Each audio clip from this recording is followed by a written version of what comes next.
Ladies and gentlemen, please join me in welcoming today's distinguished speaker, Professor Olivier Roy from the European University Institute.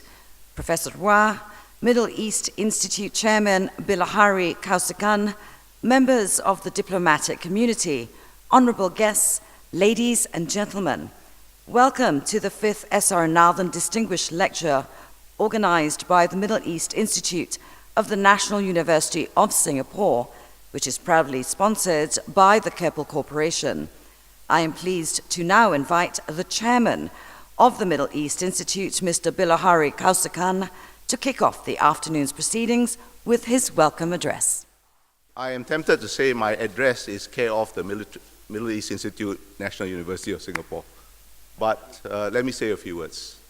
Professor Wang Gangwu, Your Excellencies, ladies and gentlemen, thank you very much for taking the time to attend the 5th S.R. Nathan Lecture of the Middle East Institute. Professor Roy really needs no introduction, and I am sure none of you will regret giving up your Friday afternoon to listen to him. Neither will Keppel Corporation regret, I think, sponsoring this event, and I hope you will continue to do so. Professor Roy, as you all already know, is one of the world's foremost experts, if not the foremost experts on political Islam. And his views are all the more important because they are not the conventional wisdom. So I'm sure all of us will learn a lot this afternoon. Now, none of you came here to listen to me. You came here to listen to Professor Roy. So I will just now invite him up on stage to give his address. Come, Professor. So it's a bit of a paradox, to ask the question, where is religion in the present conflict in the Middle East? Apparently, it's full of religion. So we are just out of 4 years of the Islamic State in Syria and Iraq. We have among the actors the Iranians, and it's by definition an Islamic state. The main polarization in the Middle East now is Shia axis versus Sunni axis, so it seems to be full of religion. And most of the current actors claim to have a religious legitimacy. Erdogan in Turkey, for instance, so he speaks, I would say, with reference to the Ottoman Empire, or he presents himself as a defensor of Sunnism in the area. Saudi Arabia also presents itself as a defensor of the Sunni against the Shias. Iran, the reverse by definition. Qatar had a policy of supporting the Muslim Brothers in all the area. In Yemen, there is a religious dimension in the civil war, the Houthis versus the Sunnites. And we have, Morocco, for instance, which has a very clever and sophisticated religious diplomacy by promoting, transnational Muslim groups like Sufi Brotherhood, Tijaniya, Abu Shishya, and putting forward, the traditional Maliki Islam by contrast to Salafism. So apparently everything is religious in this conflict. But if we look a bit more in depth, we have a very different landscape. And for me, Islam, religion, is a stake, but not a driver of the conflict in the area. We are used, to have, since the 70s, Islamic manifestation, demonstration in the street, Islamic protest, and the call for an Islamic state, for Sharia, used to be a traditional pattern of contestation in the Middle East. But starting with what has been called the Arab Spring, we have a very different picture. The Arab Spring, whatever the political impact of the Arab Spring, there is something which was quite new. For the first time, we had popular demonstration in the street without any reference to Islam, without any reference to religion.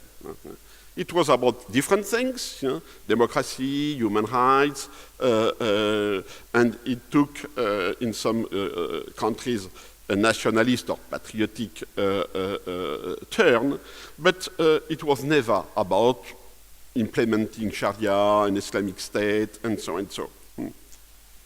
A second point, which is quite interesting, is that the Israelo-Palestinian conflict, which used to be at least symbolically at the core of the religious mobilization in the Middle East, doesn't play any role in mobilizing the people. We have this extraordinary move, the Americans shifted their embassy to Jerusalem, and nothing happened. 10 years, 20 years before, there should have been a lot of demonstrations, protests, maybe terrorist actions here and there. And here, nothing. No demonstration from Morocco to Saudi Arabia and the Gulf state, nothing. The crown prince in Saudi Arabia, Mohammed bin Salman, can speak openly of recognizing Israel, and nothing happens. No protest, no call from, of course, in Saudi Arabia, we do not expect to have any kind of vocal opposition, but outside Saudi Arabia, silence about this issue. In Egypt, in the aftermath of the Arab Spring, we have so the Muslim Brothers won the election. They governed for 1 year. They were toppled down by military intervention. But the interesting thing is that the political alignments had nothing to do with religious alignments. The Salafis entered into politics and supported General Sisi against the Muslim Brothers. So we have here a paradox, the government who was supposed to have the most Islamic agenda, the Muslim Brothers, were opposed by the Salafi who officially support the implementing of Sharia in any kind of country. So we have a discrepancy between the political alignments and the religious alignments. And if we go a bit further, to understand the geostrategy of the area, it's even more clear. It's full of unholy alliances.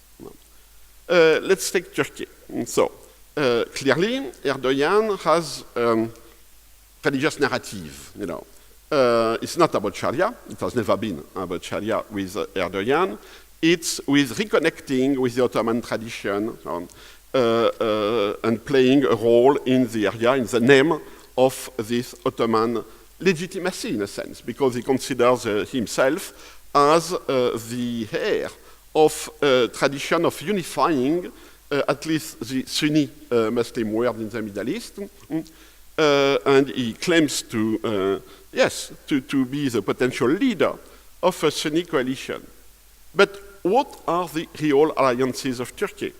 Now, it may change. It will change, of course.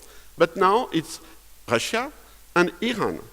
And Russia and Iran were the archenemies of the Ottoman Empire. The Ottoman Empire started from with fighting against Iran. The Shia-Sunni divide was there from the beginning of both empires, the Ottoman and the Safavi. And of course, Russia has been the archenemy of the Ottoman Empire since the 18th century. But now, they are, I will not say best friends, we should not exaggerate, but they are partners, in supporting the most secular regime in the present Middle East, Bashar al-Assad. So we have here a political alignment, strategic alignment, which is open, and which has nothing to do with the different claims of the actors, with the different religious claims of the actors. As I said, the Crown Prince in Saudi Arabia is also, in the same position. He claims to unify Sunni Arabs against the Shia threats, the Persian Shia threats. But he has given up what was the main topic, the main issue of mobilization, popular mobilization in the Middle East, that is the Israelo-Palestinian conflict. That we have no problem with Israel. So the opposition to Israel was the rallying point, or the smallest common denominator between the Sunni actors in the Middle East. So that's finished. And he decided, to target the Muslim Brothers as the main threat for the kingdom, which is also a bit strange, because the Muslim Brothers are also, I would say, at the core of the Sunni mobilization, the political Sunni mobilization in the Middle East. When the Iranian Revolution started in 1979, the Iranians tried to enlist the Muslim Brothers in their fight against the conservative Arab regimes. But the Muslim Brothers refused to align with Iran, and they more or less reluctantly allied with Saddam Hussein in the Iraq-Iran conflict of the 80s. So nobody can suspect the Muslim Brothers to be pro-Iran. Doesn't make sense at all. So the present Saudi government decided that the Muslim Brothers are terrorists as well as the ISIS people, which prevent any possibility to have a common Arab-Sunni front against Iran. The subsequent, conflict between Saudi Arabia and Qatar is a clear example of this impossibility and this unwillingness to have a real Sunni Arab front against Iran. So the real alignments have nothing to do with the ideological claim of religious solidarity. And as I said, but I think we have to stress that, we have no Muslims militancy in the street, no Islamic militancy. That's the big difference between Middle East and South Asia. In Pakistan, Bangladesh, Malaysia, Indonesia, we have an Islamic militancy. We have demonstrations, we have campaign. We'll come back to that later. But in the Middle East, no. Some years ago, every time, let's take the Rushdie affairs, the American intervention in Iraq, we could have hundreds of thousands of demonstrators in the streets of Casablanca in Morocco, for instance, protesting on the different issues. No, nothing. And it's not because the regimes are more authoritarian. In Morocco, in Tunisia, no. You can demonstrate in the streets. It's not necessarily in Morocco easy, but there has been a lot of demonstrations in the past. And now we have no demonstration connected with religious issues. We have demonstrations, but they are all about the local situation, social conditions, economic conditions, and so on. Nothing about an Islamic transnational solidarity. That's something which has disappeared from the Middle East. The supranational Islamic militancy. Of course, you may object, what about ISIS? What about Daesh? No. Daesh is a very interesting case. First, it's a failure. They failed. They have been defeated. And interestingly enough, from the beginning of the movement which will create Daesh, so when Zarqawi, who was still a member of Al-Qaeda, started to establish a territorial Islamic Emirates in the area, he was warned by Osama bin Laden and by Zaha Wahiri that it's a big mistake, that he should avoid to establish a territorial Islamic entity because, bin Laden said, it will concentrate the attacks of all the enemies, the Americans, but also local actors, and so. And it's exactly what did happen. ISIS resisted far better than most of the experts expected, including me, At that time I said that, ISIS will last 1 year. They lasted 4 years more, but at the end it's the same. So what is specifically Islamic with ISIS? Of course, we have a nucleus of militants, Zarqawi and these people, who are committed jihadi Islamist fighters. They are committed to the creation of an Islamic state. They are committed to global jihad, to supporting and waging terrorist actions in the West, everywhere in the world, etc. That's clear. But what is the social basis of Daesh in the area? It's far more complex. Of course, we have it's very difficult to go there and to make field research by definition, But we have some elements. And we have some researchers who are local people, local social scientists, who are now reaching some conclusions. So what I will say here is coming from one of my young colleagues in Deir ez-Zor, who is from Deir ez-Zor. And he had to leave during ISIS time, but now he's back there. And he came back with interesting conclusion. So, as you know, the Kurdish political entity, PYD, they have won, on the ground, and they are controlling now Deir ez-Zor and a large part of northern Syria. The problem is Deir ez-Zor is not Kurdish. So the territory on the Turkish border is Kurdish, and so you can have a Kurdish organization, but Kurdish administration. But if you take Deir ez-Zor, then you have to deal with the local Arab population. If you are unable to make a deal, you are lost. And when he went there, he found that there is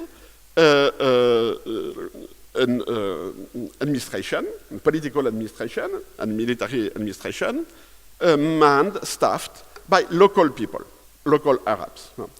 And 80% of these guys were with ISIS 6 months before. So what does it mean, And it means something very simple. To root itself in the area, ISIS had to play the tribal game.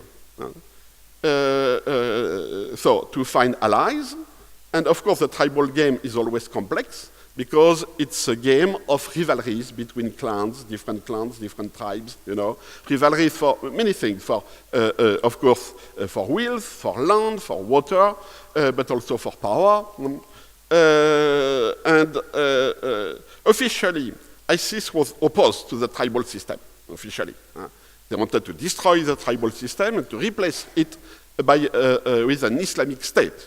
But de facto, at the local level, they had to play on the tribes. And that's something which we, my group in Florence, we studied, and we have a book, Tribes and Global Jihad. The strange thing is that from the Atlantic to the Indus, every time you have an Islamic emirate, it's in a tribal area. Of course, all tribes are not Islamic, of course. And I would say most of the tribes are not. But it's always in a tribal area that you have an Islamic emirate. And the paradox is that the ideology of an Islamic emirate, by definition, is opposed to tribalism. The idea is that there should be an homogeneous ummah with no reference to nationality, race, language, ethnicity, tribes, and even clans and family, extended family. But in fact, they have to play with the tribal game. I found the same story in Afghanistan, just after the communist coup.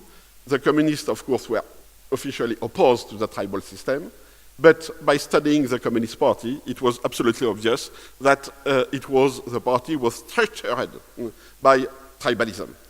And that tribalism was the real political grammar of Afghanistan on both sides.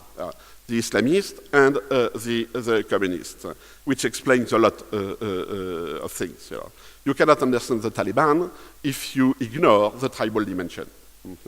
And you have Taliban only in tribal areas in Pakistan. You don't have Taliban in Punjab or in Sindh, only in the Pashtun tribal areas. So what does it mean? It means simply that the tribal loyalty is first. And that the tribes do invest, different political actors in order to keep, in order to be safe, to always have somebody with the winner. ISIS was very tough, in playing the vendetta game. When a clan, for instance, refused to play the game with ISIS, they killed hundreds of members of the tribe. So that's something which is rather new, By the way, Saddam Hussein did use the same way of dealing with some tribal groups. But at the end, what the Kurds did when they took the area, they played, with the tribal leaders, and the condition was to reintegrate the members of the tribes who were with ISIS, except the few guys who were totally committed to the ideology of ISIS. So, from where, who were the real ideological actors of ISIS? Not the local. The locals, they had their own agenda. And the main agenda is the resentment of Sunni Arabs for being excluded of any political role in Syria since the coming to power of the Assad family, and in Iraq since the American military intervention of 2003. So there is something which is strong and still working, the resentment of Sunni Arabs, And it's true that if you look at the arc of crisis from Palestine, Palestine, Lebanon, Syria, Iraq, these are the former Ottoman Arab vilayet, the former Ottoman Arab provinces. And of course it was the majority of this arc was made of Sunni Arabs. And now, the only country in this place where you have a Sunni Arab government is Jordan, the smallest and the most recent of the states. But from Palestine to Iraq, going through Lebanon and Syria, the Sunni Arabs are excluded. And of course, it creates a lot of frustration and many Sunni Arabs tend to look for any opportunities to contest the existing order. So the strength of Daesh was to provide an alternative by precisely playing a transnational ideology, and it failed. It failed. So the issue of the Sunni Arab frustration is still on the table, and it might create some problems later. But the committed jihadists didn't come from the area. They come from what I call the global jihad. The best fighting units of Daesh were made of volunteers coming from the West by thousands, from former Soviet Union, and from some Arab countries. A lot of Tunisians, some Moroccans, some Saudis, very few Egyptians, which is also a paradox. In Egypt, the Muslim Brothers have been crushed by the government on General Sisi. There has been a huge repression. Thousands of young demonstrators have been killed in the streets. So in 2013, 2014, so we expected an Islamic radicalization among the new generation of the younger Muslim Brothers. The leadership is in jail, so the Muslim Brothers are a very structured organization, and it's a gerontocracy. But the leadership is in jail. So the feeling among us was, okay, the young guys now, they have no leaders able to control them, they will go for jihad. They didn't. We didn't find many Egyptians in Syria, and among them nobody known as a Muslim brother. In Sinai, the Islamic movement in Sinai is made of local tribal people. You don't find, or you may find some, but you have no significant group of former Muslim brothers with the armed Islamic opposition in Egypt. So once again, it shows that Islam is no more a potential for political mobilization, for radical mobilization. We have a strange discrepancy between the fact that the most radical people are coming from non-Muslim countries, from Europe. But even in Europe, these young volunteers who join Iraq are very isolated. They are not the expression of, a movement of opposition coming from the Muslim population living in Europe. So we know the way, they are not coming from the mosque. Most of them are self-radicalized.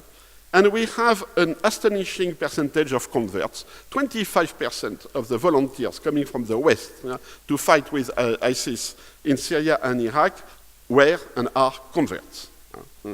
And a strange phenomenon, this is true since the end of the 90s.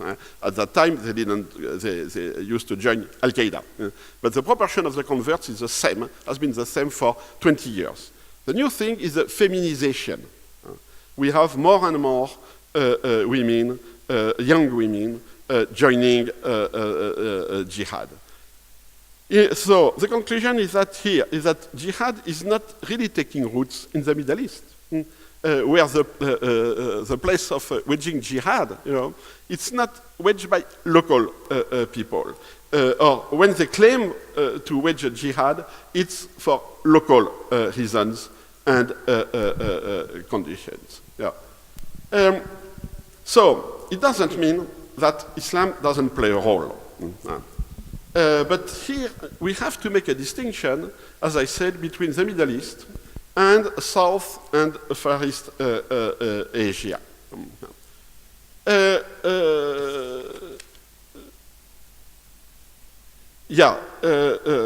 As I said, in Pakistan, Bangladesh, Malaysia, Indonesia, we have demonstrations for achieving some Muslim agenda. But there are two things which are interesting. First, it's not a revolutionary movement which is trying to topple the existing regimes. There is ambivalent relationship between the street demonstrations, against blasphemy, apostasy, and things like that, and the attitude of the regimes, all the regimes. There is some sort of complacency. So we are not confronted by secular regimes fighting an Islamic insurrection. No, it's far more complex, the relationship. And the agenda of the demonstrators is not a political agenda in the strict sense of the term, to establish an Islamic government. They want the government to implement, to take a decision on some issues. And if we look at these issues, it's less and less, about implementing Sharia, generally speaking. It's about, I would say, very precise topic. Roughly speaking, we have three topics: apostasy, blasphemy, and more recently, the fight against homosexuality. And that is strange in a sense, because here the idea is that the threat is inside the society. Blasphemy, so the Rushdie affair, it was somebody in the West who was blasphemating against the Prophet. So it was still part of some sort, Western imperialism against Muslim countries. But now, the people who are accused from blasphemy are from the different societies, from Pakistan, from Bangladesh, and so. And it's a bit difficult to claim that they are Western agent or what you want. It's an inner issue. Apostasy is the same, Apostasy, so the idea that somebody who is Muslim could convert to Christianity or another religion. Of course, you can say apostasy has always been forbidden in Islam. Maybe. But it was never at the top of the political issues. Never. No. It was an issue of Islamic courts. It was not a way to mobilize public opinion. And now the public opinion, I say, is mobilizing around this issue of apostasy.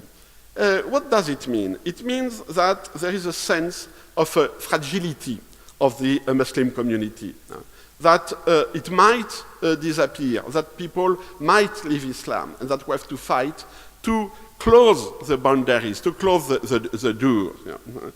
And the campaign against homosexuality is also very interesting because it's new, and the way so there was a declaration of Mohammed Izwan Mohammed Yusuf of the Jakim institution in Malaysia, I think last week. He explained, why his organization is waging a campaign against homosexuality the following way. He said there are more and more gays in Malaysia. Well, how does he know? But, yeah, for him it's obvious. There are more and more, so we should fight against. But how to fight? And he said, we have to make a difference between the sin and the sinner, and we have to implement curing homosexuals. Well, I am working on religion in general, and I said, well, this argumentation, I know it very well. That's the argumentation of the American evangelicals. That's exactly the way they present, the issue of fighting homosexuality. The issue of blasphemy, so in the West now it's too late to go back to blasphemy, and Ireland has just abolished one of the last European laws against blasphemy. But it's clear now that the religious faith communities in Europe, the Christians, are now more and more going to the courts, to ask to be protected against offense towards religion. And recently, strangely enough, in a sense, recently last week, the European Court of Human Rights has said, yes, they are right. The court has endorsed the sentencing of an Austrian woman who said something bad about the Prophet Muhammad. Normally in Europe, it's considered that freedom of expression, and so you cannot do anything. She was sued by some Muslim organization in Austria, and the court said yes, she has touched, the sensitivity of Muslims, and so she should be fined, and she has been fined, for tort, damages, emotional damages. So here we have an interesting convergence with the different kind of fundamentalist or conservative religious actors who feel, both in Muslim countries and in the West, more and more in a minority. The idea that the secularism is winning. And secularism is not just, a cultural plot from the West. Secularism is starting inside. You have in Egypt, some weeks ago, the government, General Sisi, they made a law banning atheism. So first, how do you can ban atheism? It's a bit but it means that nobody has the right to say, well, by the way, I am not sure that God exists. And this law is very interesting because there has never been such a law. And I think that most of the religious people didn't ask for such a law. It means that, in fact, if we ban atheism, it's because there is atheism. We have a growing movement of minority movement, of course. It started from the Maghreb. The Maghreb is more liberal in this sense. The Maghreb is a good laboratory because we see trends which will develop elsewhere and with less repression. And these trends are precisely conversions, apostasy. We have now officially recognized Protestant church in Algeria, which is made of converts.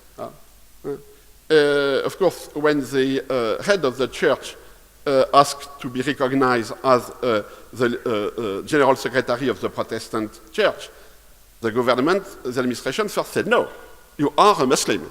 The guy said, I converted. I'm no more a Muslim, I'm a Christian now. The government, the administration said, no, there is no conversion in Islam. It's apostasy. The guy said, where is apostasy in the Algerian law? There is no law on apostasy. And there is a law on freedom of religion. And at the end, he won, which is interesting. Same phenomenon in Tunisia. So what I'm seeing now is a shift, I would say, from political Islam to the issue of what is the room for religion in societies which are more and more secularized. Of course, the more secularized societies are in the West. But there is this feeling in many Muslim countries that secularism is coming from inside, and no more as a foreign political tool. And there is a sense of uncertainty, if I can say that, For me, and I will stop on the end of that, the main reason is the deculturation of religion, which is done in the West. The fact that the dominant culture is no more a Christian culture. It used to be a secularized Christian culture until the 60s, but now no more. It's a very different culture. And in most of the Muslim countries, of course, you still have a dominant Muslim culture, of course.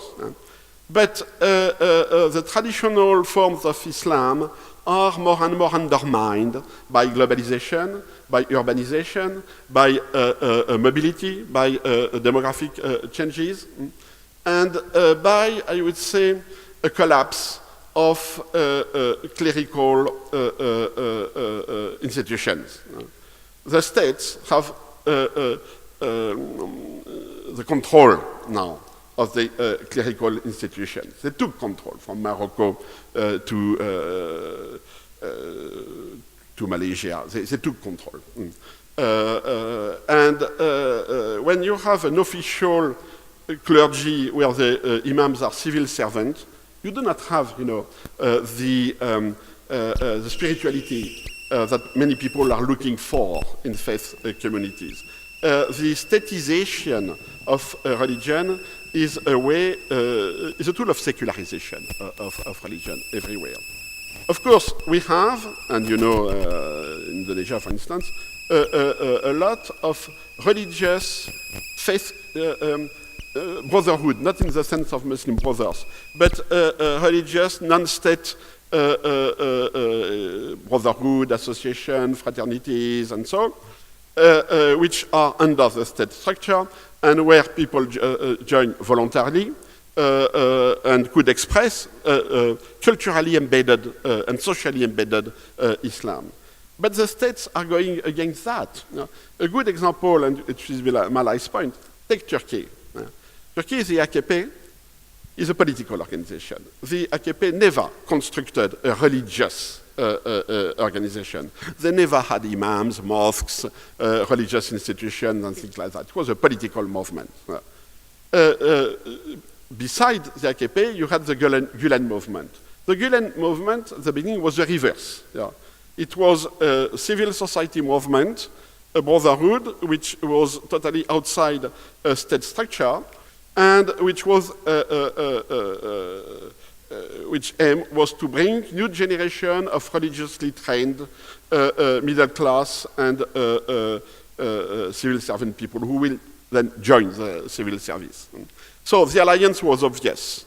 The Gulen were providing religious cadres and votes, while the AKP was in charge of politics. That was good. Until the coup. Because the AKP tried, the Gulen, or a part of the Gulen, that's another story, really tried to take the power. And so Erdogan has destroyed the Gulen. But by destroying the Gulen, for instance, he has deprived Turkey of a soft power.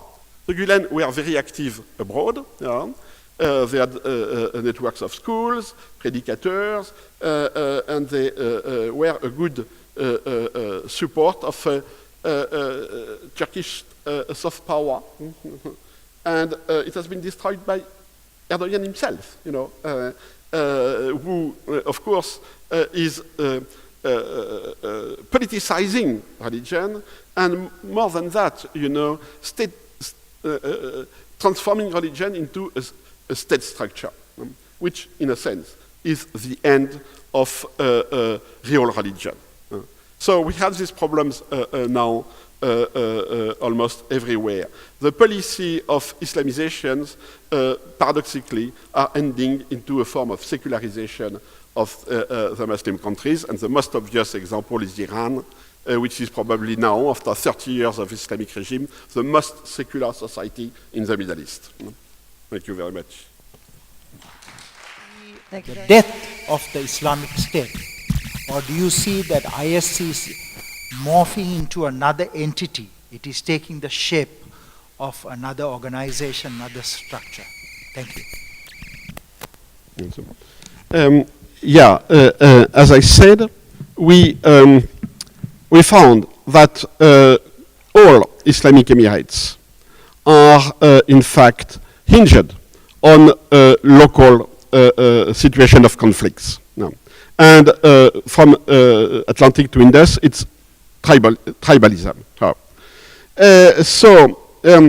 It's very interesting to see how this kind of conflicts, who could have been, almost ignored by the international community as long as it was just, a local conflict, change of nature when the leaders decide to make allegiance, to pledge allegiance to ISIS or to Al-Qaeda.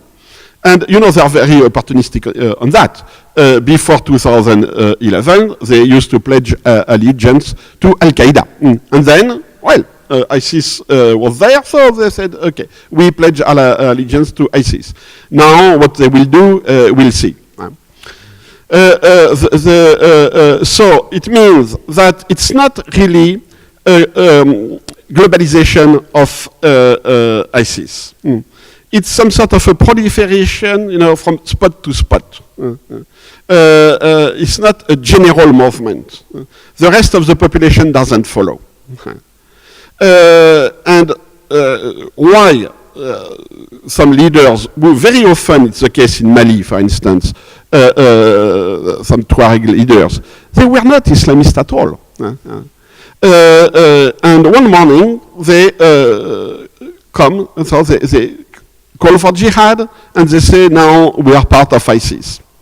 It's very difficult to say if the guy are sincere, that they reconvert, that they are born-again Muslims, and I think in many cases it's true.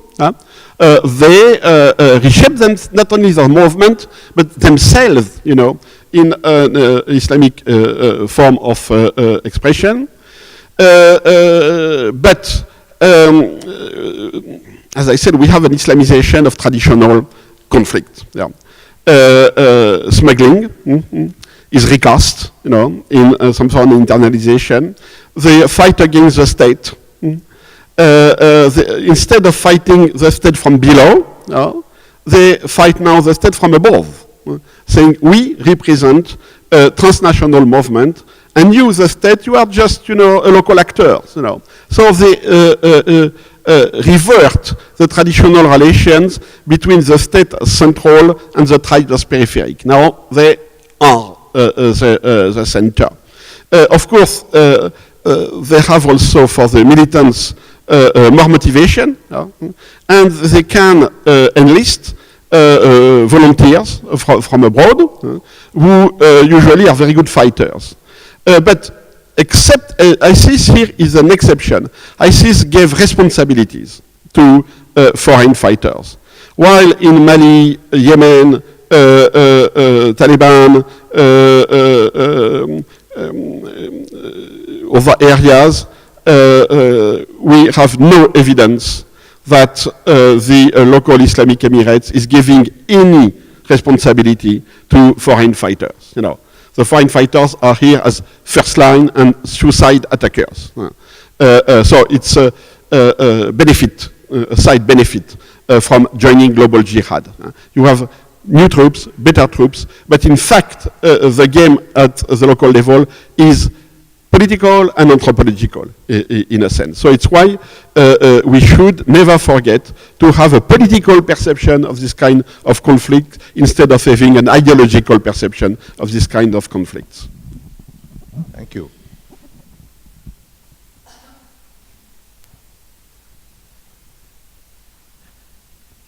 Anthony Teo. Professor Ra, thank you for your presentation. I have a question that has to do with your sense of perception of non-ideologue Islam, but that is very much in British, Bangladesh, Malaysia, and India.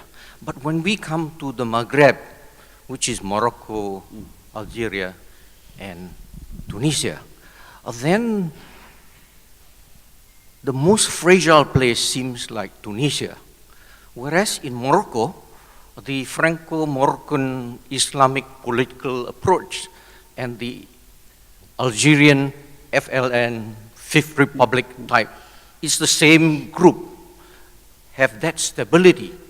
But the one which is secular in Tunisia seems to be most fragile. Why is that? The last The one in Tunisia seems to be more fragile. Why? Tunisia is fragile for good reasons also, you have a certain democracy, you do not have a strong state. The Ben Ali regime was a despotic regime but it has never been able to really control the society. There's always the UGTT, the union, for instance, the workers' union, were able to keep an autonomy during all the time of the dictatorship.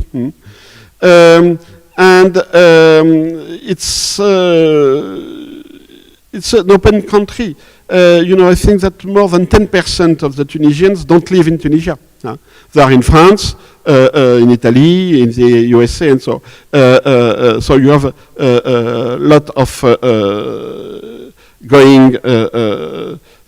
Then in Tunisia you have a freedom of expression, not in terms of the media and so, but in terms of the streets. Yeah. You can, for instance, eat during Ramadan, in Tunis at least, without being harassed, by conservative Muslim. You can say that you are an atheist. So you have an association of atheists and so. The fragility of the country now is mainly economic. The economy is in poor shape. But this, the paradox of Tunisia is that it's one of the countries which exported the highest number of jihadists in terms of the global population. The countries who are sending the most, the highest percentage of jihadists compared to the Muslim population is Tunisia, Belgium, and Kosovo. It's not Saudi Arabia, it's not Egypt at all, it's even not Morocco. But roughly speaking, the liberal trends are stronger in North Africa, but also radicalization. And there is a link between both, take Morocco. You have no jihadists inside Morocco, but the Moroccans are overrepresented among the Western European jihadi. If you look at Denmark, Belgium, Germany, Holland, you would think that the majority of jihadists would be from Turkish origin, because the majority of the Muslims are from Turkish origin. Not at all. We have almost no Turks.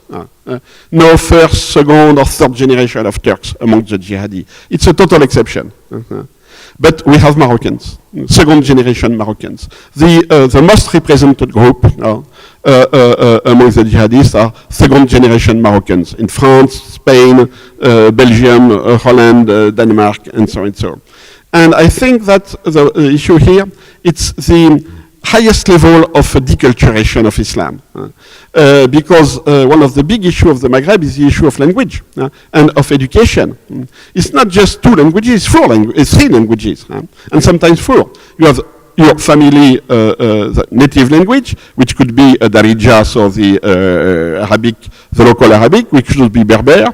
You are educated in a mix of French and classical Arabic. And the best people master all the three. Yeah, they are very good, in the three languages, but many don't master any of this language. And they have a problem, to when they want to study Islam. Either they have to study classical Arabic, and very few of them do that, or they go for French, English, German to read, these small Salafi booklets explaining what Islam is in 20 pages.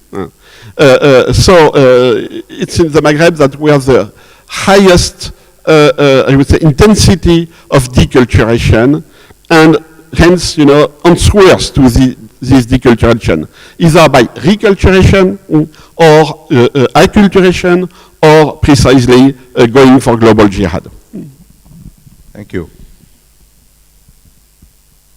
Yes, please.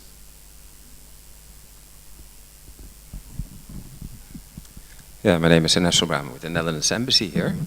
About 2 weeks ago, Thomas Friedman wrote one of his famous pieces in the New York Times, Opinion, in which even he had to admit that the promise of reform in Saudi Arabia, including religious reform, is gone because of the killing of Jamal Khashoggi on the 2nd of October.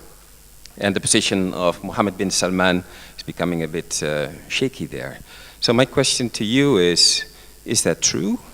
And how important is Saudi Arabia at the moment for reform within the Islamic world? And my second question is connected to that. You made some remarks, maybe I misinterpreted you, that there's some tendencies or early indications of secularization in the Middle East and North Africa. If we transplant that here to this part of the world, we see that the running mate of President Jokowi, Maruf Amin, is the leader of NUS. So how do you sort of combine these two things? Less maybe Islamism tendency, more secularism, but on the other hand we see in Indonesia, another center of Islam, a running mate who is an Islamic leader in that country. For the first question, I think that the wrong interpretation was to ask the question: is Mohammed bin Salman a reformer? You know, he's neither a reformer nor a conservative. He's a man of power. No. The issue for him is to have the power. It's not just a personal issue. It's because the Saudi system was, coming to an end. The Saudi system is very simple. You have, call it a tribe, a clan, a family. You have the Saud, and you have the Wahhabi clergy. It's an alliance. The clergy is in charge of the civil society, and the family is in charge of politics and power. And the family is working on was working on a form of consensus. Okay. Of course, they had disagreements, but it was kept inside the house. And for successions, in case of crisis and so on, they found a consensus between themselves. As long as you have, let's say, only a dozen of dominant princes, you can have a consensus. But now that we are arriving at the third generation after Ibn Saud, we have hundreds of princes. And you cannot have a consensus among hundreds of princes. So either you transform the family into a parliament, with vote and so, which is not an option apparently, then it's paralysis or turning into a system of one man, a power of one man. So MBS took this option, but because it was not based on a consensus, he had to kill the family, to destroy the family, to undermine the family. And he did well, he did well. He's good at the negative action, if I can say that, He did things which were unthinkable.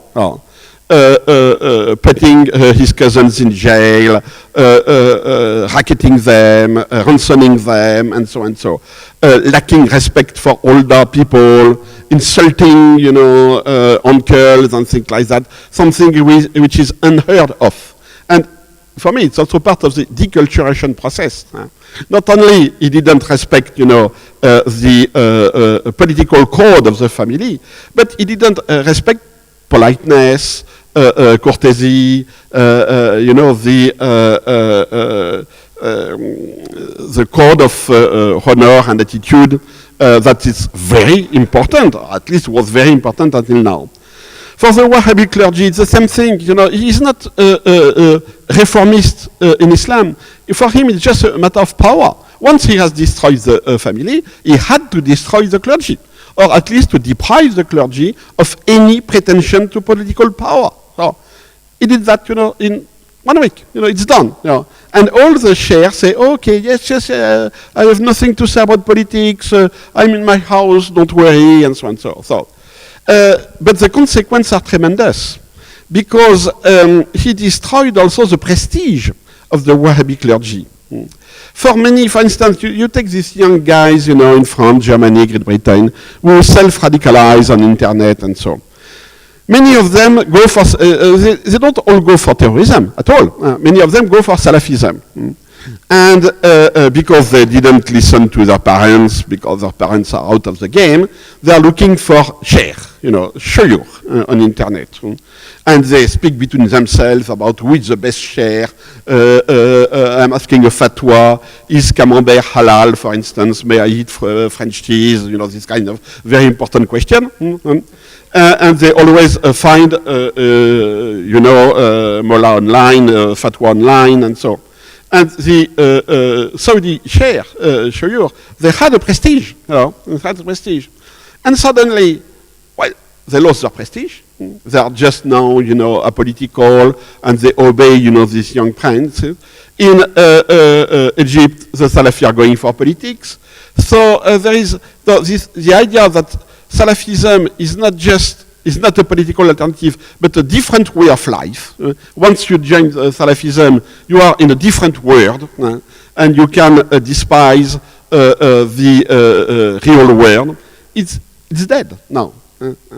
So, but the problem of MBS is that it doesn't provide any alternative.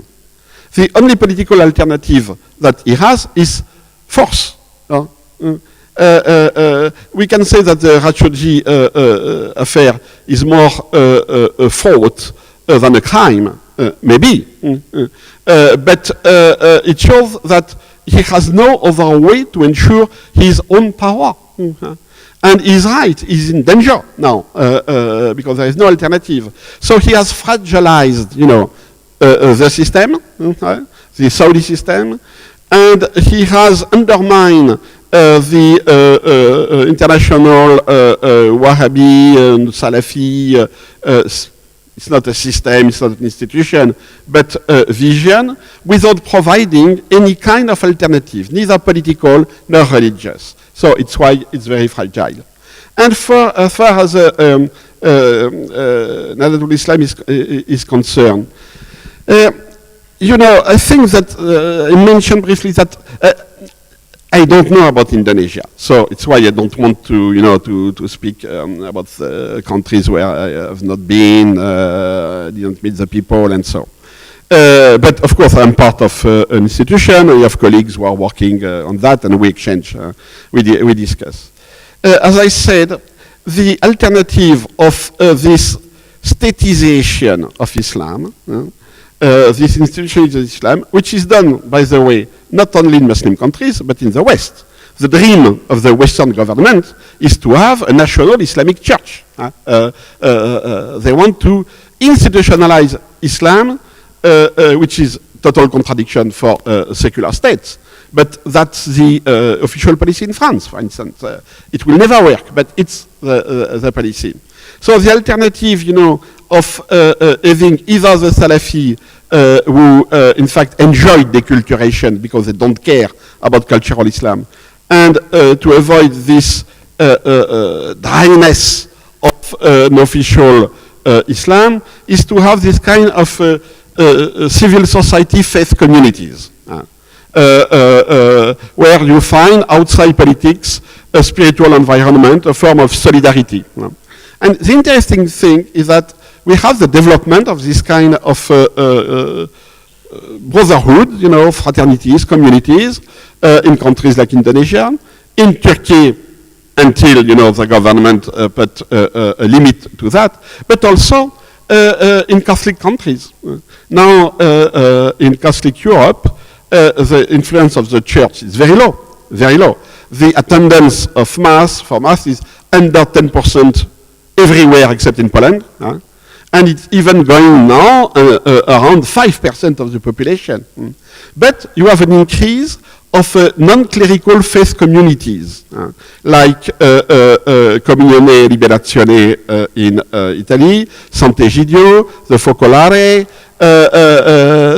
and these movements, which are based on a shared spirituality, are expanding because it corresponds to a demand of the people. So here again, I saw some symmetry. I'll tell you if I have time. I tell you a story. In 2011, so the Italian government decided to organize an informal meeting with people of the Tunisian Mahdat, with the Tunisian Muslim brothers. Because, of course, Tunisia is close to Italy, and problem is what to do with the Islamists coming to the power. So Nahdad sent a team and was part of the meeting. And very cleverly, or traditionally, I don't know, so the Italian government asked the local bishop to chair the meeting. And the Muslim brothers, Tunisian Muslim brothers, were very happy about that, to be welcomed by a bishop, and not by a secularist. And the topic of the debate was, is Islamism the Christian democracy of Muslim countries? And for a whole day, we debated, about Christian democracy and so on. But the head of the Tunisian delegation, he asked me about one day, but where are the Christian Democrats? There are no more Christian Democrats, in the audience, nobody was a Christian Democrat.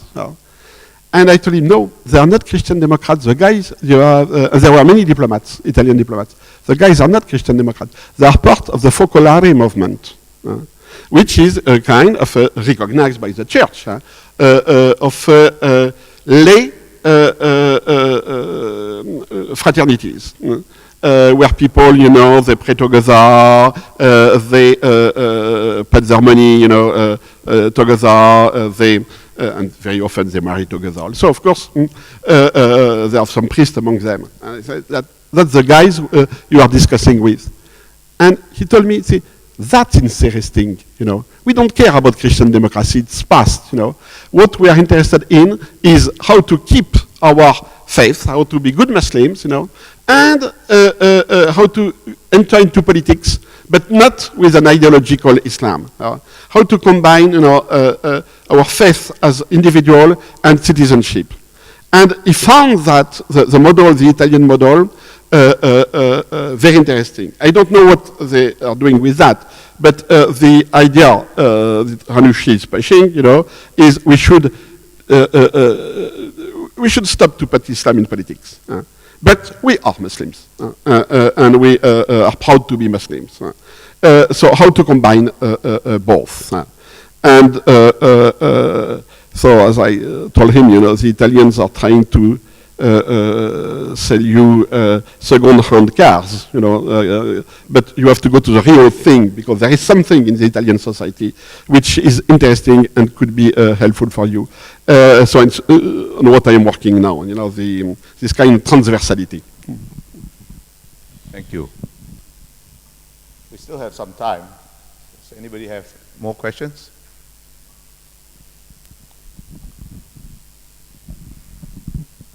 Yes. Thank you. Fanar Haddad from Middle East Institute. I wanted to ask you to expand a bit more on the causality or the causal effect of the statization of Islam, as you called it. Because it struck me that this is something that's hardly new. I mean, if we go back to Ottoman times, the statization of Islam was there, the co-optation of the Azhar in the 20th century, etc., etc. It strikes me that the only place where this is actually novel is in Iran. And in Shia Islam in general, be it in Iraq or in Iran. So that's one question, which also raises the issue of whether it's helpful to think of these in linear terms or whether these are episodic, these bursts, whether it's correct to think of these in linear terms, as in something that has risen and then falls, or in episodic terms, as in bursts of fanaticism in reaction to broader issues. Ultimately, for example, in terms of the Emirates that you started your lecture with, the Emirates across that swath of land seem to ultimately be the function of, state failure and the collapse of governance in various areas, much more than religion or ideology or tribal dynamics.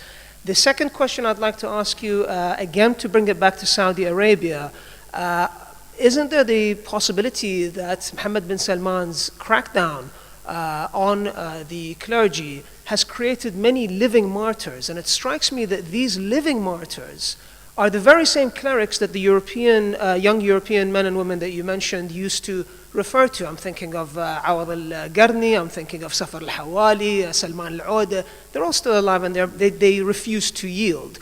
So I'd just like to get your thoughts on where that might go and whether a backlash is being created as we speak? Thank you. From the last question, but yes, as you'd say, it's very difficult to see what is temporary, what is long-term.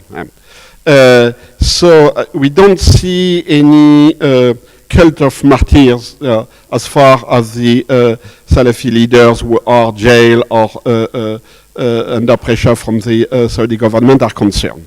But okay, that's now. What will happen in 1, 2, or 3 years, it's open.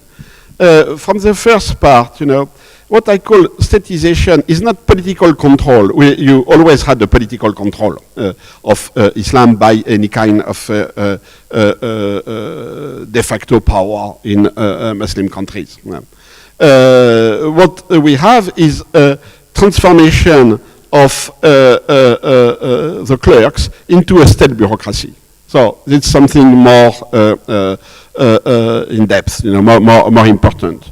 And the interesting thing is that the starting point was not the Muslim countries. It started, for instance, with Stalin, who created the official muftiya, totally controlled by the state. So we have now this trend to have national muftiya, national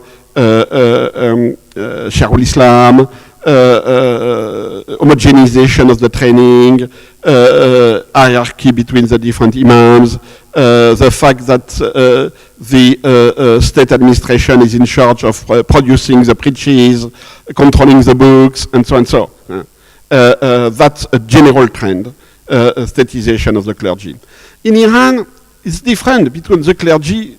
It's the only place in Islam when you had an institutional clergy, an autonomous, institutionalized clergy.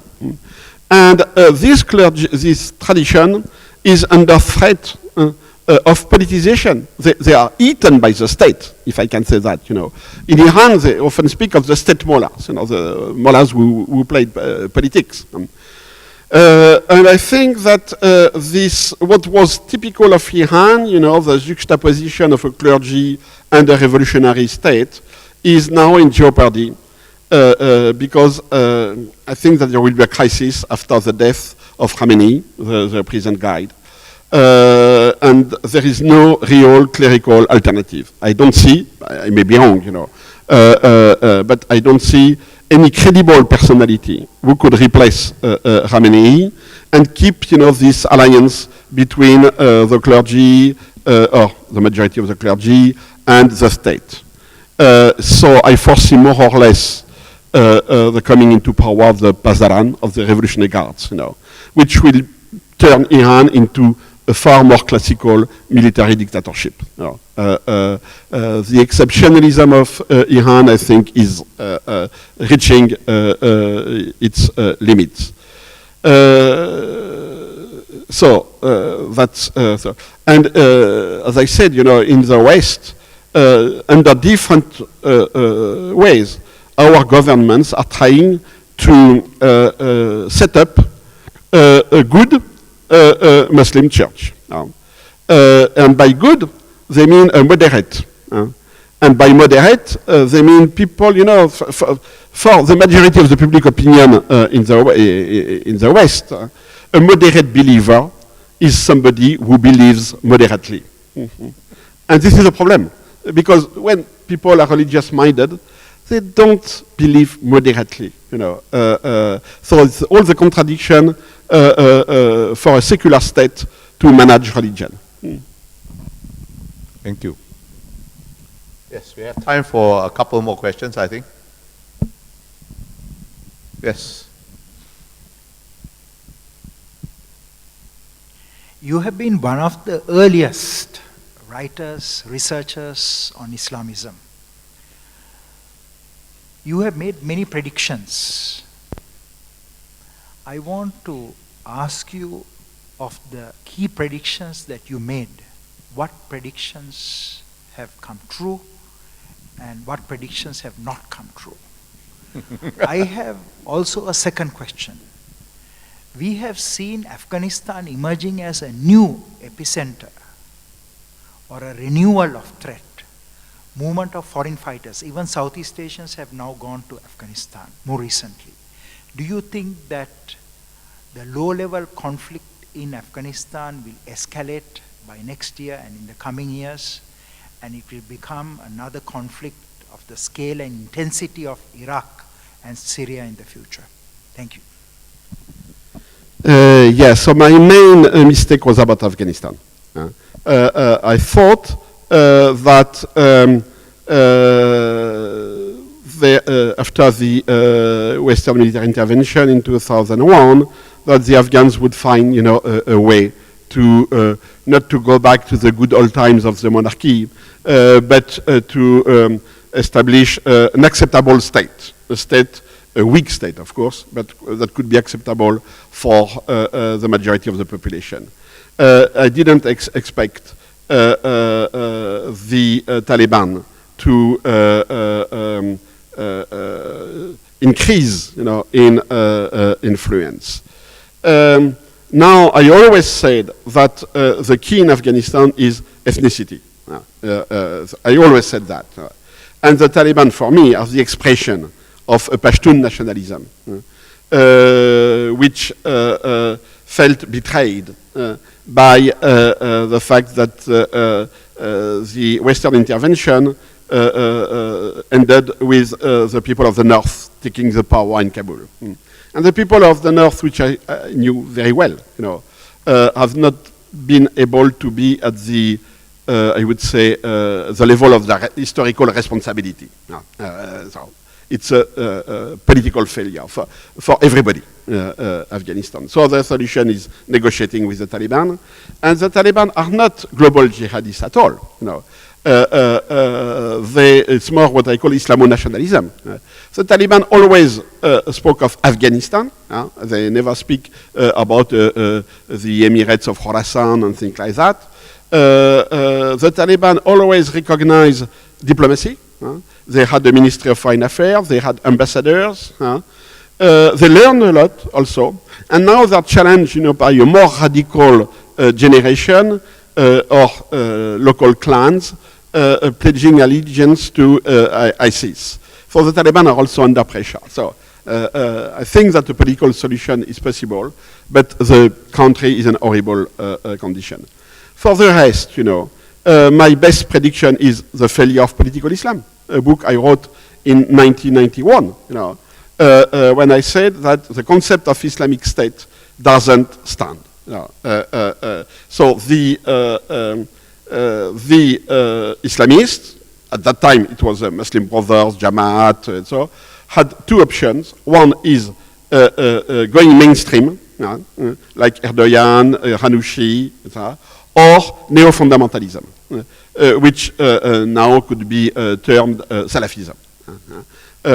And still, it's that, these tensions between political Islam trying to find a role in certain form of democracy, even if it's a illiberal democracy like in Turkey now, and withdrawal on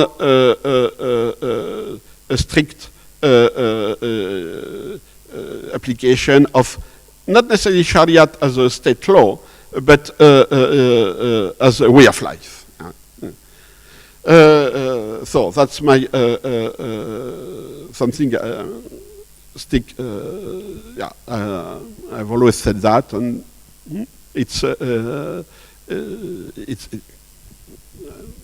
I stick to my previous opinion on that. I think that what is going on is demonstrating the validity of the book, which is still to sell, so you can go to the best bookshop and you will find it, even in Malay. Well, I think we have run out of time, so unless somebody has got a really pressing question that cannot wait, and you can't sleep unless you ask it, I think I ask you to sit in your seats, join me in expressing our appreciation to Professor Roy in the normal way, and